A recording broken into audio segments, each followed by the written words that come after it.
আসসালামু আলাইকুম। কেমন আছেন সবাই? নিশ্চয়ই আল্লাহর রহমতে অনেক ভালো আছেন। আমিও ভালো আছি আলহামদুলিল্লাহ। আজকে আমি ভাঙা চাউল মানে খুদ দিয়ে চুয়া পিঠা বানিয়েছি। এটা সিদ্ধ চাউলের খুদ। আমি প্রথমে সিদ্ধ চাউলের খুদ পানিতে ৩-৪ ঘন্টা ভিজিয়ে রেখেছি।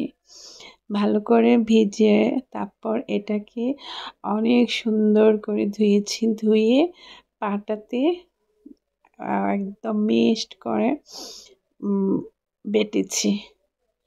বেটে এটাকে পরিমাণ মতো একটু লবণ দিয়ে আবারও ভালো করে মেখে নিয়েছি।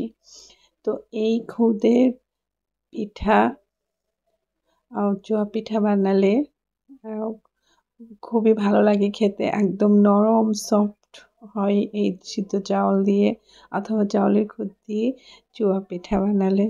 তো আমি আজকে যেভাবে চুয়া পিঠা বানিয়েছি এটা গোল গোল করে আমি বানিয়েছি। একটা মাটির পাতিল, এটা পণ, ওই মাটির পণে আমি এই পিঠাগুলো বানিয়েছি। প্রথমত আমি এই মাটির পাতিলে পিঠাগুলো অল্প কিছু পিঠা এই মাটির পাতিলে আমি দিয়েছি।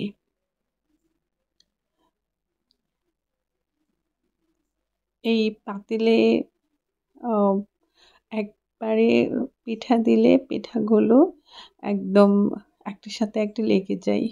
আর একটু ভাপ আসার পর আবার যদি দেওয়া হয় তাহলে একটার সাথে একটা লাগে না, এটা একদম ঝরঝরে হয়। তো আমি এভাবে বানিয়েছি। আপনারা যদি সিদ্ধ চাউল অথবা খুদের পিঠা বানান এভাবে আমার রেসিপিটি ফলো করে বানাতে পারেন। খেয়ে দেখেন এভাবে বানিয়ে কত স্বাদ। তো আমার এই পিঠা রেসিপি যদি ভালো লেগে থাকে আমাকে একটা সাবস্ক্রাইব করে দেবেন। আল্লাহ হাফেজ।